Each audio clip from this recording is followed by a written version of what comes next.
I've titled this one Loose Ends, Loss, and a New Chapter, chapters 35 through 36. And it would be good at this point to refresh our memories on something that we'd studied months and months and months ago. We started back in June, so maybe 10 months ago. And it was when we talked about the way that the Torah was compiled of multiple sources written over an extended period of time, and how you can hear the author's voice of within these sources based on the kind of language they use and the kinds of themes that they're interested in. And this is a slide from, I think, our third lesson months and months ago, where we said that there's the J, or the Yahwist source, E, Elohist source, the P, the priestly source, and D, the Deuteronomist source. And then finally, the Torah was compiled as the book that we now have, probably between 450 to 350 BCE in its final form. And as a refresher, the J source uses Yahweh as the name for God. That's the feature of it that's most easy to distinguish. The God we find there is highly anthropomorphic, tramping through the garden, looking, sometimes appearing in forms that are very, very human-like when Abraham is visited by angelic persons, visited by Yahweh, in fact. And there's a very close, intimate relationship between God and humans. In the E source, it uses Elohim as the name for God. God is more distant from humans and is usually communicated to people by dreams or intermediaries, such as heavenly messengers or prophets. So in the stories that we will consider from Joseph's novella, the story of Joseph in Egypt, we have a lot of these dreams, and a lot of those dream stories come from the Elohist source. Priestly source, and I'm not going to belabor it at this point, but each one has its own focus. Why am I reminding us of this? Well, if today's reading felt a bit disjointed, there is good reason for this. Fritham writes of these two chapters, especially of chapter 35, few biblical chapters give such clear evidence of their composite character as this one. All major sources are probably represented. Those sources we were just discussing are represented in this chapter. He writes, apparently, bits and pieces of tradition regarding Jacob's journeys and family have been placed at the end of his story, not unlike the way texts have been woven into seams of the stories of Abraham. So as we parse through chapter 35, we'll take a special notice of each portion's likely source material. And I hope that this will give us a better window into how the Torah was compiled in its current form. And I have some more words to say about that towards the end.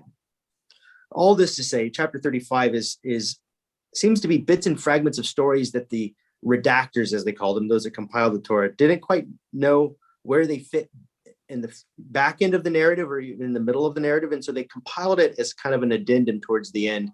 And they do seem to have a lot to do with transition. And we're about to enter into a transition within the Torah. So to the text, starting with chapter 35, verse 1. God said to Jacob, arise, go up to Bethel and settle there. Make an altar there to the God who appeared to you when you fled from your brother Esau. So Jacob said to his household and to all who were with him, put away the foreign gods that are among you and purify yourselves and change your clothes. Then come, let us go up to Bethel, that I may make an altar there to the God who answered me in the day of my distress and has been with me wherever I have gone. So they gave to Jacob all the foreign gods that they had and the rings that were in their ears, and Jacob hid them under the oak that was near Shechem. This section, writes Hibert in the Common English Bible Commentary, this section is the Elohist's account of the building of the altar at Bethel. In the Yahwist traditions, Abraham builds Bethel's altar, Genesis chapter 12 and chapter 13, whilst in the Elohist tradition here, Jacob does. And there was another account of him building an altar or something like it in Genesis chapter 28, right after his divine vision of the angelic staircase going up and down from the heavens. But here we have another account of him building an altar at the same place. Seems to be another literary scrap to describe the same event. This is the only mention in verses 2 and 3, the only mention of foreign gods in Genesis. In the rest of Genesis, Israel's ancestors and their neighbors alike all relate to a single God. Earlier, Jacob's and Rachel's divine images are mentioned without criticism. Clean bodies and clothes are symbolic of religious purification. The purification rites may be tied to the defilement of Dinah. So maybe we're meant to understand this next stage in the story as purifying themselves as a community for what has just transpired, and more generally what was done to Shechem. Remember that massacre of the city. The point, they must not enter into the promised land willy-nilly and must be spiritually prepared by way of purification rituals. The giving up of their earrings assures that material for making future idols is disposed of. And we will see this become a problem when they leave Egypt and they melt down their jewelry to make a golden calf. But in here, they're trying to circumvent that possibility and melting down their metals and their jewelry. The point of the narrative is to show that Jacob and his family are leaving such things behind and purifying themselves in preparation for their journey to Bethel. The oak, or terebinth, was a sacred tree. Verse 5. As they journeyed, a terror from God fell upon the cities all around them, so that no one pursued them. Jacob came to Luz, that is Bethel, which is in the land of Canaan, he and all the people who were with him. And there he built an altar and called the place El Bethel, because it was there that God had revealed himself to him when he fled from his brother. And Deborah, Rebekah's nurse, died, and she was buried under an oak below Bethel. So it was called Allon Bakuth.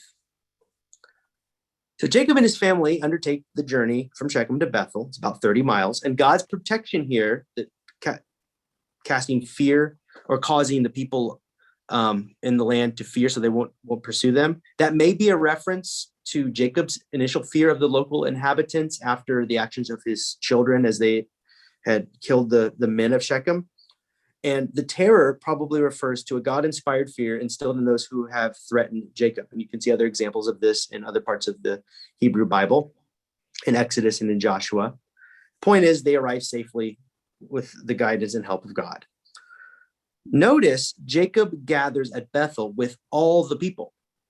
Last time he had been alone, and his encounter with God had been a personal one back in Genesis chapter 28. Now the promise of God is made plain to the extended community, one that has just been purified and has renounced foreign gods. Jacob renames the place El Bethel, which is different than the name he gave the place previously, Bethel. Remember, Bethel means house of God. This is the second time Jacob renames this place, and it won't be the last, as we will soon see.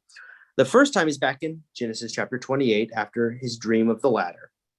Now he names it El Bethel, which means God of the house of God, which strikes me as a bit redundant, but that's what in this section he names it. Different source materials are at play here, I believe. The same motive is given for its naming as back in chapter 28. Then there's these, and notice as we move forward, this chapter is filled with these interesting one-liners, these one-off statements that don't seem really connected to anything else. And in this one, we have this reading from verse 8. It ends on a sad note. Deborah, Rebekah's servant, dies, and she is buried beneath a sacred tree, which is named Allon Bakuth, Oak of Tears. And this is very interesting because Rebekah's death isn't even recorded in the narrative, only her burial later in Genesis chapter 49. So Deborah's significance really is a mystery. We don't know why the writers of scripture felt it necessary to include her in the narrative without really any context except for saying she's Rebekah's nurse, and then placing her burial underneath a sacred tree and naming it Oak of Tears. So while her significance is a mystery, apparently she was beloved by this extended family. Verse 9. God appeared to Jacob again when he came from Paddan Aram, and he blessed him. God said to him, "Your name is Jacob. No longer shall you be called Jacob, but Israel shall be your name." So he was called Israel. God said to him, "I am God Almighty. Be fruitful and multiply. A nation and a company of nations shall come from you, and kings shall spring from you." That line, "be fruitful and multiply," should sound familiar from back in early Genesis from the Elohist source. The Elohist will use similar stock phrases, "be fruitful and multiply." Also in the story of Noah, he uses that language, and so that's a cue for the scholar. This is very likely Elohist material, lines like that. Also, the saying, I am God Almighty, God singular, God said to him, Elohim. So we have a shift, a different kind of literary tradition here. But I just want to pause and say, wait a minute, I thought Jacob's name had already been changed. And if you remember that, you are correct. It was changed back in Genesis chapter 32, immediately following Jacob's wrestling match with God. So the Hibert writes, this is the priest's account of God changing Jacob's name. God's promise to Jacob shares much of the content and many of the words and phrases of the priest's account of God's covenant with Noah in Genesis chapter 9, 1 and 7, and with Abraham in Genesis chapter 17, 1 through 8. The Yahweh's version of God changing Jacob's name is in the story of Jacob's wrestling with God. So even in this little snippet from this commentator, we see a shift in biblical scholarship where some want to lump the Elohist school, the Elohist tradition, with the priestly, believing them to be one and the same, and then some disagree. Apparently, Hibert believes that the Elohist tradition and the priestly tradition are often overlapping. That's still disputed within scholars. But the point is, you have different material at play here, and that's why you get a repeat of something that we've already read. Jacob getting a new name. This has already happened, but here we have an accounting of it. Verse 12, the land that I gave to Abraham and Isaac, I will give to you, and I will give the land to your offspring after you. Then God went up from him at the place where he had spoken with him.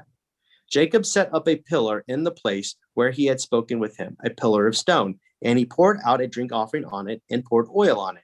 So Jacob called the place where God had spoken with him Bethel. Recall, Jacob set up a pillar at Bethel after his encounter with God back in Genesis 28. Some commentators try to account for the seeming erection of another pillar at Bethel. That's what Fritham does. So are we meant to think that Jacob erected two pillars on separate occasions?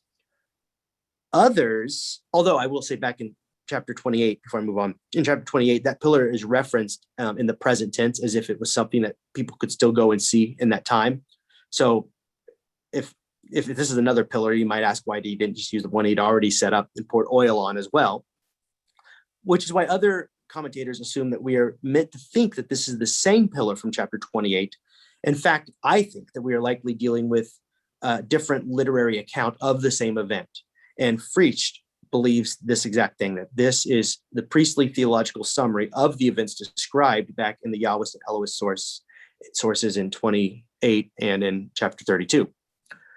Note, Jacob renames this place yet again. The second time it's renamed in 8 verses. This time he calls it Bethel. The same name as he had done back in 28. Again, evidence of different source material being interwoven. And that's why we have this repeat of similar events. Verse 16. Then they journeyed from Bethel, and when they were still some distance from Ephrath, Rachel was in childbirth, and she had hard labor. When she was in her hard labor, the midwife said to her, do not be afraid, for now you will have another son. As her soul was departing, for she died, she named him Ben-Oni, but his father called him Benjamin. So Rachel died, and she was buried on the way to Ephrath, that is Bethlehem. And Jacob set up a pillar at her grave. It is the pillar of Rachel's tomb, which is there to this day. Israel journeyed on and pitched his tent beyond the Tower of Eder. Well, I'm sure you know, childbirth was fraught with danger in antiquity, and as the situation vastly improved today, though still risky. And sadly, Rachel dies in childbirth. Hibert writes, Benjamin is the only one of Jacob's sons who is born in Canaan, in the general area occupied by his descendants, the tribe of Benjamin. The village of Benjamin's birth, Ephrath, is identified with Bethlehem, just south of Jerusalem. Frisch writes, the name his mother gives him is, well, I write first before the quote. The name his mother gives him is pretty heavy. Ben-Oni means son of my sorrow. So imagine trying to live with that name, son of my sorrow. His father changes the name to Benjamin, which means son of my right hand, or strong son. His father, refusing to let his son bear such an unlucky name through life, renames him Benjamin, which means son of the right hand, or Frisch gives another possible definition, child of good luck. So I'm happy for Benjamin that he wasn't stuck with that depressing name. And again, we have another pillar set up in the same place. It could be that the author of this fragment is giving us an explanation for the erection of the pillar set up at Bethel, the very same mentioned in chapters 28 and 32, I believe, and previously in this chapter, actually just chapter 28, and previously in this chapter. Or perhaps this is an entirely separate pillar. It's hard to say. And then we have another one of those one-line verses that seem disconnected from everything else, but this is something that is visited again at the end of Genesis and is even mentioned in other parts of Scripture, this betrayal of Reuben. Verse 22 reads, "While Israel lived in the land, Reuben went and lay with Bilhah, his father's concubine, and Israel heard of it." And that's all we get in this part of the Scripture, just that detail. Then it goes on to name the sons of Jacob. Now the sons of Jacob were 12, and I'm not going to read that right now. But the important thing is to note is that this list of Jacob's wives and sons is the expected and proper order. This list of Jacob's sons is arranged according to the status of Jacob's wives, starting with the sons of Jacob's first wife, Leah. Contrast that with the order Jacob placed them in as he approached his brother Esau upon their reunion in Genesis chapter 33. It is possible that the inclusion of this list is meant to contrast the expected social order as it relates to marriage and birth order with what comes next. For after all, Reuben, the head son, the first son of the chief wife, will be disinherited, and Joseph will, after all is said and done, end up on top, the firstborn of the secondary wife.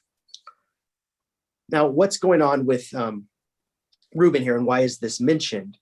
Well, here's where we would do well to learn of the political implications of such a move. Fritham writes, "The shocking note about Reuben's cohabitating with Rachel's maid and mother of Dan and Naphtali probably explains why Reuben lost his status as firstborn son. His act appears more a political move than a sexual one. The death of Rachel occasions an effort on Reuben's part to assume the role of the family leader. See Absalom's efforts with his father's concubines, where it's a story where Absalom sleeps with his father David's concubines in the open in front of everybody. And the point is to claim domination over the king. Absalom was trying to gain power. And so maybe this is something about power dynamics here. Fritham concludes it illustrates again the conflict in this family. And for me, this explanation is plausible, as Reuben would no doubt question his status as firstborn son of the first wife, given Jacob's clear preference for Rachel and her sons. So that could be very well what's going on here, trying to shore up his position as the firstborn son by sleeping with his father's concubine. But it's hard saying. And then we have Isaac's death, starting with verse 27. Jacob came to his father Isaac at Mamre, or Kiriath Arba, that is Hebron, where Abraham and Isaac had resided as aliens. Now the days of Isaac were 180 years, and Isaac breathed his last. He died and was gathered to his people, old and full of days, and his sons Esau and Jacob buried him. So this is Jacob's real homecoming, arriving back where he had left back in chapter 28, his father's home. Jacob finally returns to the place from which he left back in chapter 28, another piece of evidence for the bracketing function of this chapter. The writer reports Isaac's death in terms almost exactly the same as those used for Abraham, being buried by his two sons in a grave at Machpelah. The presence of both Jacob and Esau for this important event is further evidence of the reconciliation. Although they will separate again in Genesis chapter 36, 6 through 8, for practical reasons, the land could not sustain them both. Commentators have seen a parallel between their separation and Abraham and his nephew Lot, where they had to divide the land for reasons of resources. Now, never fear, we are not going to read through chapter 36. It is basically a long genealogy of names and names and names and names, and all about Esau's descendants and their geographical locations and where they ended up. It's from the priestly source, scholars believe, and is compiled after the times of King David. These lists were probably gathered by the Davidic monarchy after its subjugation of Edom. Over half of these names are not otherwise identifiable, having no connection with an existing narrative. Many of the known names have a close relationship to Judah.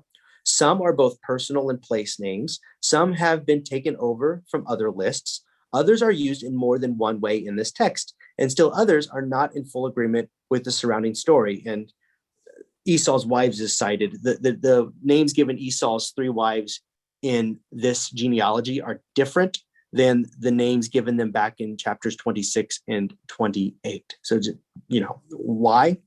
Again, it's hard telling. But that brings us up to Joseph's story. So I know I just threw a lot at you, and it was rather convoluted, but I want to explain what I get from this, and even give you something to perhaps admire about the ones who compiled it and the effort that they put into to put together a cohesive story. First, I'll begin with an extended quote from Freetham from the New Interpreter's Bible Commentary. These are his concluding words. One best interprets this chapter as a series of snapshots from a Jacob's scrapbook that provided an episodic look at his later life. The references to chapter 28, 10 through 22, and the notices of various journeys that take him the length of the promised land in a manner parallel to Abraham provide linear coherence. The journeys are punctuated by 1 birth, Benjamin, 3 deaths, Deborah, Rachel, and Isaac, and continuing family trouble. God continues to be with Jacob, with appearances to command, to panic, to name, and to promise. Jacob always responds in positive ways by putting away gods, building altars, and worshiping God, capital G.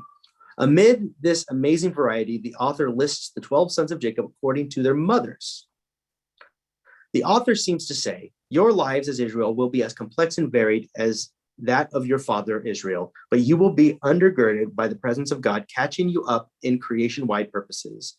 Such a picture is typical of communities of faith, the surface image resembling more a scrapbook than a harmonious, logical presentation. There are ongoing rhythms of life and death, joy and sorrow, family conflict and unity. Yet beneath the surface of these apparently incoherent details, the journey moves toward a divinely established goal.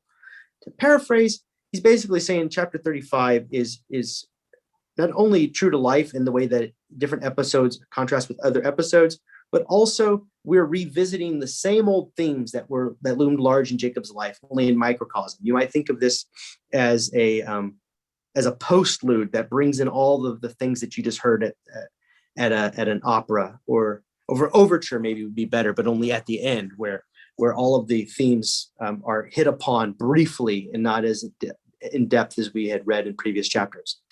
What I, Heath Jones, appreciate about these 2 chapters is how the redactors of the Torah were able to compile the so-called extra materials and is something that echoes/summarizes the narrative arcs of the stories that precede them. Those who kept and copied these sacred texts did not throw anything out, even if what they held contained repeats and retellings of the same stories. Here, we see the redactors' masterful work on full display, synthesizing snippets of stories from a variety of sources into something between an appendix and a postscript. While chapters like these do more to unveil the editorial process than some others, they also provide insight into the effort they put into compiling the Torah in as cohesive a way as possible. And what I like is how you can see that at play in chapter 35 especially. In the next lesson, we'll turn to a new chapter in the story. Joseph will become the focus for the remainder of Genesis and a portion of what is considered to be a single literary unit, commonly known as the Joseph Novella, chapters 37 through 50. While it may have been composed by several authors, its smooth and consistent literary style has led some scholars to the conclusion that it ought to be considered as a whole literary work. More on this in weeks to come. Sources. And we're back. And I understand if that one was a bit more challenging to access than other ones where we have like a story with a clear moral takeaway.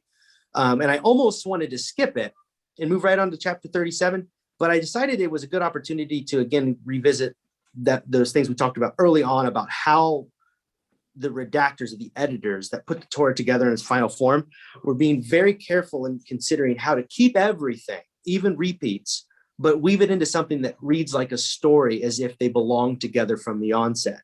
And in chapter 35, you get an excellent picture of that, where you've got throwaway one-liners about Reuben or about this woman named Deborah's death, but then you have a genealogy. Let's put the genealogy right here. It seems to fit. Seems like they just took Esau's and just said, you know what, this is where it goes. We'll just have a bridge between between the life of well, Jacob's still a character, but that chapter in his life and everything else. Then repeats of things that seem to fit back in chapter 28. My Old Testament teacher, Marty Stussy, said, and she emphasized this, they never threw anything out. So instead of taking a story that seems to be a repeat of the same story from a different source, say about erecting a pillar, you would think my impulse would be to just like tell it one time, but they find a place for it. And that's what you see happening here. And but in a way that has its own artistic rationale. So you can think of chapter 35 as an overture of old themes, as a rehashing of all of the themes of Jacob's life, but all at once and really fast. An abridged version almost. Anyway, I'm going to stop talking. What are some thoughts or observations that you might have had as we were going through that? The analogy of the scrapbook, because it wouldn't have to be a one-person scrapbook. It could be, I mean, in your mind, it could be different people's scrapbooks and how they put the story together, and then it makes sense to kind of like that. So comparing this process of putting the Old Testament together and not throwing everything out, but weaving it in, how do you think that compares to the process of putting together the New Testament, where we have better access to it because it's more proximate to our time? But it seems that maybe things have been edited more heavily, or I mean, I don't know. I don't know the history of that so much. Well, we will someday. Someday we will get to that. But David's got a call there. Sorry, I muted you, David. For your call. But there is a similar process. We were just I have this other Bible group that I'm a friend group, really. So I'm not the pastor in the group. I'm a friend amongst friends going through a Bible study, and we're going to consider the parables. And what they did not know is that the parables are often repeated in the exact same language in the Gospels. Mark, Matthew, and Luke all share common parables with the same verbiage. It's like it's especially apparent when Luke and Matthew share a parable or a saying of Jesus that is not in Mark, implying that there's another source out there somewhere that we have never located, because Matthew has it verbatim, Luke has it verbatim, but Mark, which was written earlier, doesn't, right? Sometimes Luke, writing to a primarily Greek audience, would like change or make the details more relatable. So there's a story where the man is lowered in through the roof to be healed in Matthew. In Luke, it's a tile ceiling. In Matthew, it's thatch, because the people in metropolis Greco-Roman cities would have tiled ceilings, and that's how they would. And then in others, they break through the floorboards. I say it's Matthew, it may be Mark, but in the other version of that same story, little different things details. like that. Yeah, little things like that. And then you have some stories that are common to one gospel and none at all. The majority of the Gospel of John is only common to the Gospel of John. So, and we'll get to that, but you see stories being kept, being saved, being retold, and then finally someone like Matthew, Mark, or Luke, or John, write them down, and they often, depending on who their audience is, have different points of emphasis to bring up.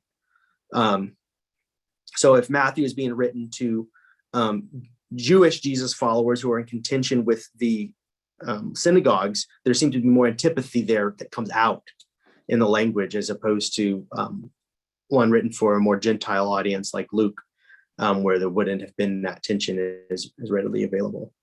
But so I had that. Do you think there were whole sections of, pieces that might have made it into the New Testament that were decided, no, that's not worthy, or that shouldn't be part of it, or that shouldn't be a gospel, or? That was a debate that went on for centuries. Mhm. Okay. And there were the list that we now have was authorized like officially, stamp of approval in the 3rd century AD. But they were in competition with other ones written, and they had a litmus test, as it were, for whether it was acceptable or not. Is it consistent with what the more authoritative gospels were, the ones we were confident in, is it consistent with those messages? So say, for example, in the infant gospel of Thomas, it has Jesus casting curses on children as a little child, Jesus, and killing a boy to resurrect him, to prove, basically to settle a playground dispute at the same time as show how godly he is. Like he's vindictive. And so people are like, no, that's not consistent with the person of Jesus that we've met in the other sources. And so the infant gospel of Thomas, for example, didn't make the cut. The gospel of Thomas, which has many of the same sayings, it's just a series of sayings. There's no like parables in it, just sayings. It has many verses that are in the synoptic gospels, Matthew, Mark, and Luke. And as if the person who wrote it copied those as well as some other things. And it didn't make the cut, but it was under serious consideration. Mm-hmm. They liked the symmetry of 4 gospels for the 4 points of the compass: east, south, north, west. It's not that decided it, but they're well, this could be a longer discussion. It's curious to me just how that they cite these 4 different sources and how they didn't throw anything out. It's very interesting to me. So yeah, and there's dispute. Some people lump, as I said earlier, the Elohist and the priestly, or question whether the Elohist school is the one that's at most dispute. Some wonder if there should be a category at all. Mm-hmm. Because anyway, do we know where these J and E and P sources came from, really? I mean, who? Yeah, they're I should have been prepared to answer these questions. I can remember a Bible class where we talked about where geographically placed and what their political alignments were of these sources. One having as an agenda to shore up the Davidic monarchy, and David comes off far more favorable in those sources. And then others that want to shore up the authority of the priesthood over and above the monarchy. And I don't remember them in enough detail to answer with confidence. But we know something of the times that they were composed and what would have been going on. And you can learn something from what seems to be their sometimes political agenda and who they want to, what kind of power structures they want to shore up as God ordained and some not. I was struck with the different lineage accounts here. It talks about Jacob just with his sons and a very short amount of, it doesn't go on for generations and generations. And then we hit 36 and all at once Esau goes forever. I mean, they are twins. Jacob had to work a little bit longer maybe before he started his family, but I just find it kind of strange that all of a sudden all of this Esau is listed here. But we get the other later. Yeah, but over in 47, I think, of Genesis, it does give more on David or on Jacob. I did look that up. But I mean, just, right here, I mean, it just kind of struck me as, wow, all this for Esau, and we're really kind of following Jacob. This is my speculation. I think it's a good hunch. I just think they had an Esau lineage line. Somebody had written it down, found it important. The question is, where do you put that? Okay.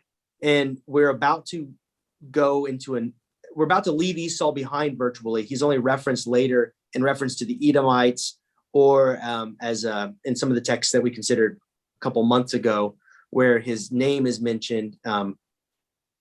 Jacob I loved, Esau I hated, things like that. He's used in statements that really aren't about his biographical details or about his person, but about what Edom would represent in the broader scheme of things. So I just think that, again, my hunch, I think that this is where they just felt, well, we're about to move past this.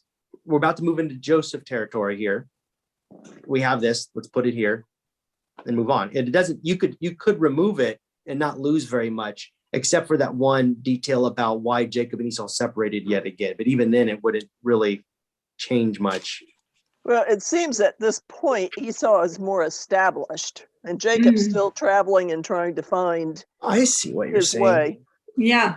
Yeah, there's a line here, verse 31. These are the kings who reigned in the land of Edom before any king reigned over the Israelites. Mhm. So that's to your point there, Wow. Janet. That's Yeah. a detail I missed. Yeah. I see what you mean. You know, Israel always feels that way almost until the times of David, where it's just always in flux and never quite making it. But Israel didn't, I mean, they went down to Egypt, so they didn't really have a land to have a king Good point. to take, to be a king over a land or anything. I don't know, this God in the house of God. I was wondering if it could be similar to the temple, which was, supposed to be God's house, and the glory of the Lord came into the temple, but then after a while, the glory of the Lord left the temple. And I wonder if that's the difference, that he had a specific place where he encountered God. So that was like a temple for him. And at this point, he felt that God was living at that point, or that was his home, whatever. I don't know. Crazy idea. I would love to know. I would love to know. I love details like that, which don't have enough explanation to really know for certain. And I would love to know more about why the author of that part, why that was the name given, because you have 8 verses later back to Bethel. It's like it switches just for time, and going forward, sometimes it's referred to back in its original name, Luz. It keeps getting referenced that in other parts of in the future. So it seems like I don't know what point I'm trying to make there, but it seems like the name of that place must have changed over centuries depending on who was there, I guess. Probably. Yeah. Do you know what a drink offering is for? This is the only reference of a drink offering. I don't know. Really? It's another one of those things. I decided not to dwell on it, but it goes drink offering, then oil. We know oil. Drink offering is, I believe it's the only mention of a drink offering in the Hebrew Bible. I didn't. Oh, I think it's other places. I think I've seen it other places. Let me see. Where did you go? I'm still here. I'm looking that up. Okay. No, you're not. You're Left I the am. building. No. you're a circle and an Oh, it is. oval. It is. What I read was that it was the first time a drink offering is mentioned, but later, let's see. Yeah, I'm sure it's Genesis- other places. Genesis 30 says the verb and noun frequently come together, such as nesek, ella, nesek, literally pour on a poured thing, as in the only pre-Exodus use, that of Jacob's libation. Only pre-Exodus use is here. That's what I read, is Okay. Genesis chapter 35. The etymology, no. It's mentioned later. Yeah, you're right. But we don't know what a drink offering was for. I mean, I had not looked that up. yeah. I Okay. read in one commentary that this was the first time, I guess, or the only time in Genesis. I forget. I remember there was a word that pointed out how unique this was and seemingly it's kind of surprising to find it mentioned here, but I didn't obviously see it's What- important enough. And kind of Yeah. going along with the, the drink offering, he's offering it onto this pillar. And so the pillar, is it a representation of something? Is it just a marker of the spot, or is it, a faceless face of God? Or I mean, what exactly is the pillar? I mean, so because there are other religions that use monoliths for representations of the divine. So what was the pillar? I mean, it's been erected now at least once, maybe twice. We don't know. Yeah. So is it just the spot, or is it more than that? Back when we did chapter 28, I read about the significance of pouring oil over it. Oil being a way of sanctifying something, but then Mhm. also it would color the stone, so people coming later would know that it was a special place and a special stone. That's Okay. all I remember then, and I didn't look deeply into it for this study. Okay. And throughout history, I don't think their Jewish altars have emblems or like they don't have tokens, or they don't use golden calves. Obviously, they don't have like representations of God. I mean, they don't. They're not Yeah. supposed to later on. Mhm, There mhm. are passages we'll get to that more than imply that they were, and that those passages don't always carry condemnation for it when that occurs. There are Okay. other passages that make no bones about it. No graven images, Okay. But then there are others where you've got this problem of like Asherah poles, which were these poles set up to worship a Philistine or Canaanite god. And sometimes it seems like you would either have to project back onto those passages judgment for doing that, or that this is something they shouldn't be doing. But if you really look carefully, in some texts, it doesn't seem to imply that this is bad behavior. When others, it very clearly does. So, Okay. Talks about the foreign gods here. And actually, I was reading one that I realized you may have just answered my question. I was just wondering how they were displayed, and it said also that this was the first time foreign gods were mentioned. And it made me think back to when Rachel and Leah went back and got the was that family god, family, whatever, is that different from what we're Yeah, talking idol, about? yeah. it was commonplace in those times for every household to have the family gods, and we talked about that as they function like heirlooms, but also was thought to provide safety and security for families in various ways. And then you would have tribal gods, a god that was thought to be specific to a locale or city or city state, and the kind of god you worship often imbibed your values and what you hoped for. So you had, if you had a god that was like a bull, you were saying we're strong, we're powerful, we are strong like a bull, can do a lot of heavy lifting. If we had a god like a cow with like dozens and dozens of breasts, which was one. It's a fertility god, and your hope there is you're probably in a more agrarian culture, and your hope is that you have good crops and good rain in season and out. I guess it's a good time to remind us that some of these stories that we're considering in Genesis did not assume a monotheistic perspective. The Jewish people are heading that way over time. But some of these stories reflect a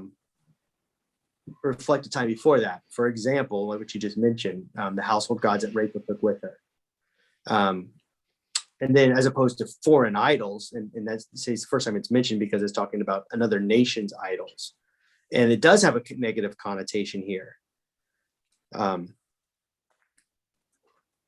have a lot of fun with this because I love when we begin to see how complex the scriptures are in their composition, where when you see two things that seem in contradiction, monotheism or worshiping multiple gods, It's because you do have two different, they represent two different eras and perspectives in the life of Israel.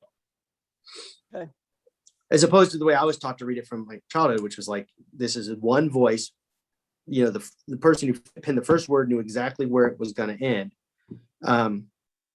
which pushes against my own experience of God in communities where you discover more about God as it rolls out, and thoughts about God that were very helpful in a certain time, that were God inspired, become less helpful as situations change. And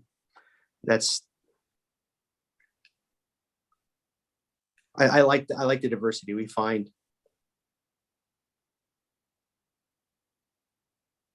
I've often wondered when Abraham went back to the homeland to get Rebecca,